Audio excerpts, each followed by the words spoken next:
Hi guys, and welcome to my no BS recap of E3. We're back this time with Bethesda. Bethesda started by telling us how great gamers are and how they need us. They really, really need us. I don't like this kind of opening because we're all pretty sour about Fallout 76, and myself and many of my friends don't have a crazy amount of faith in Bethesda right now. Showing us how great their community is just came off wrong for me. They kept saying how they're one of us in this video, and then the vice president of marketing for Bethesda, Pete Hines, comes out of the crowd as if he is really one of us, guys. Look, he was in the crowd. He really is one of us. And he's wearing a bomber jacket just like Spencer. For a few minutes, he goes on to reference the games they currently have out, and here he is, Todd. My god, he's wearing our third bomber jacket of E3. Gotta say, best one so far. Nice texture on that, Todd. He cracks right into talking about Fallout 76, specifically saying that it had a lot of issues at launch and how they got a lot of well-deserved criticism. I'm glad he's acknowledging this, and fast, because it wasn't just a bad game, it really was an insult. For me, it ruined Bethesda's reputation. He goes on to say that they've kept working on it despite everything that went wrong with the launch, and thank people for still playing it. I can't say I imagine their player base is very big. Didn't they ban someone for having too many items that they got by just playing the game? Todd pops off and these two come out to talk about Elder Scrolls Blades,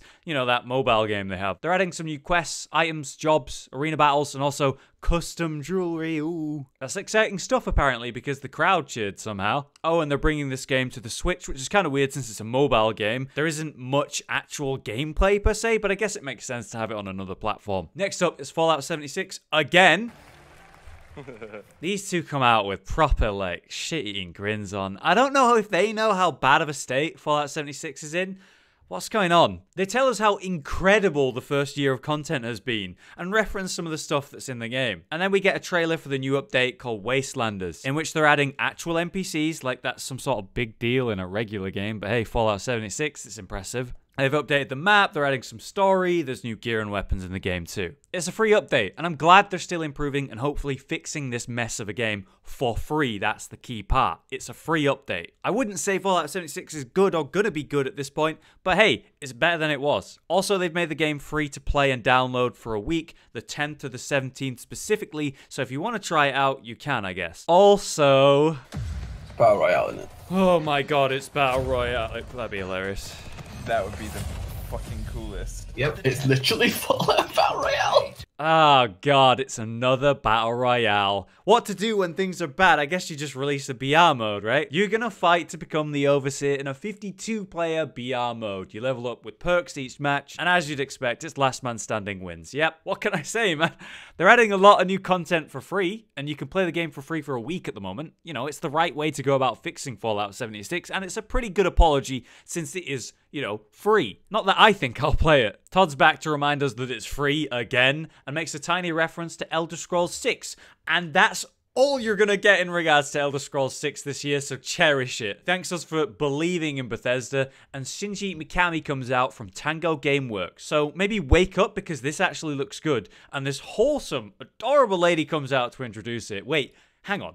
Is she wearing a bomber jacket? Why is this bomber jacket E3? However, we'll say hers is even better than Todd's. She is killing it. I love and want to protect her. Yeah.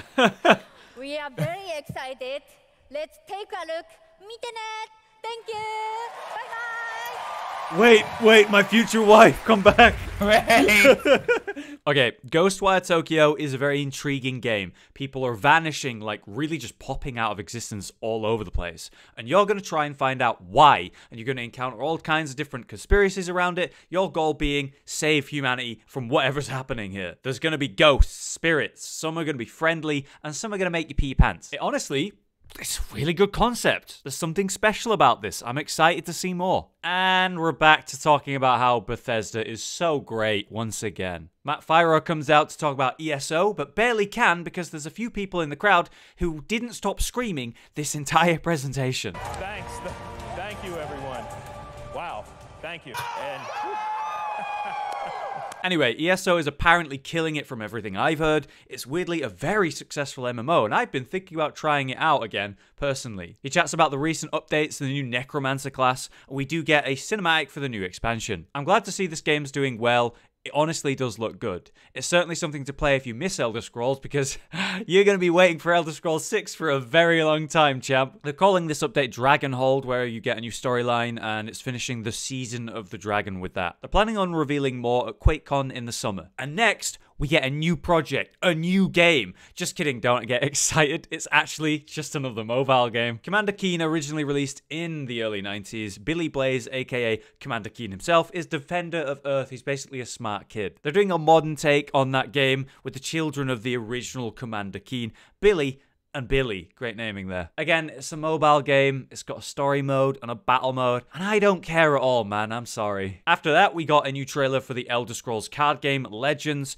It's now on mobile, and you can download it right now. They're releasing a new expansion for it in June called Moons of Elsewhere. Rage 2 is getting an update, though you'll know after my review of it. I thought it was just kind of a alright game, but I am impressed that they're already bringing out lots of new content for it. It's a single player game, kind of an open world checklist game, so I didn't really expect more from it after that. Plus, they brought this out really quickly after launch. There's going to be new characters, vehicles, weapons, areas, new story too. It's called Rise of the Ghost, and they're putting this mech in the game as well, just in case you care about that. Gotta say, that was really quick, and that's a lot of stuff. So if you liked Rage 2, this is pretty amazing for you. Nice work on that one, honestly. Wolfenstein time. They're releasing a VR version of the game, which is always good. VR needs more good games, and I'm sure it's going to be a well-made and polished game, so I'm all for that. It's called Cyberpilot. It's coming out this month on the 26th. That's sudden. Then there's Youngblood, the upcoming sequel to Wolfenstein. Set in Paris, you're looking for Blazkowicz as his two daughters, who just so happen to have their own powered-up metal suit things that, you know, Blazkowicz had in the last game. It's set 2 decades after the previous title, and what can I say? It's a Wolfenstein game.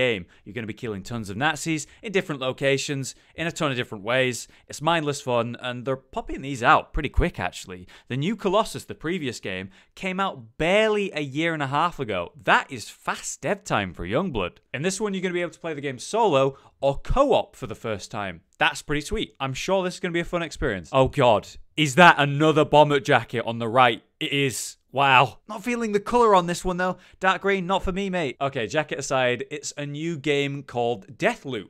The concept for this one is also pretty dope. It's made by Arcane Studios. These are the people who brought you the Dishonored games, so I think you can trust them to make fun gameplay, that's for sure. There's these two characters that are stuck in this time loop, and they're trying to kill each other for different reasons. To maintain the time loop, or to stop it. There's gunplay and magic, and they claim the level design is going to be very intricate, which I always like in my games. It is only a cinematic trailer, but it does give us some good concepts for the world and the story, and a little bit the idea of the gameplay, but I do look forward to seeing actual gameplay of this. The setting seems great. Now back to more people talking about what games mean to them. It will never end. This one's a weird one. It's called Orion.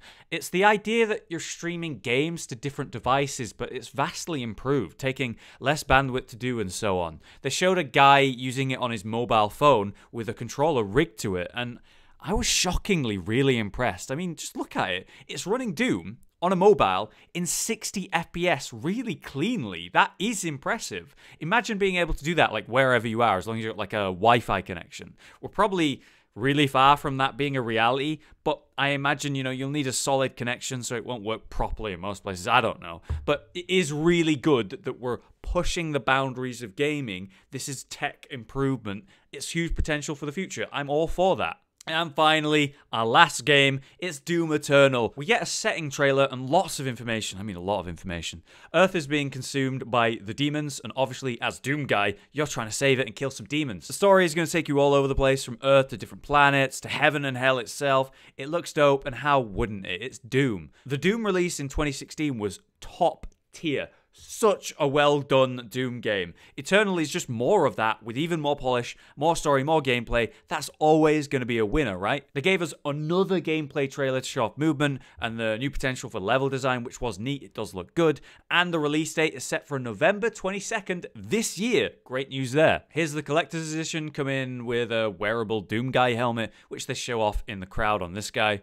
And my god, there's even more. They're now showing off a new multiplayer mode called Battle Mode, in which it's a Slayer versus 2 demons. It's basically a 1v2 game mode. You'll know what to expect as the Slayer. You're like fully geared up, you got the armor, you got the weapons, you're trying to kill the demons. But the demon players get different abilities, spawn in their own demons to kill the Slayer, can choose from a variety of demons to play as. It looks really good. And that is a lot for Doom this year and a lot of new content coming for that game. I'm really looking forward to that release. And there you have it. That's it. They thank us and reference QuakeCon, in which they're going to be doing a lot at apparently calling that stuff there DoomCon. Seems Bethesda's going to announce a few things at that event. But thank you very much for watching this recap. I hope it gave you the information you were looking for in an enjoyable way. For now, though, I've been Hollow, you've been you, and I'll see you in the next recap.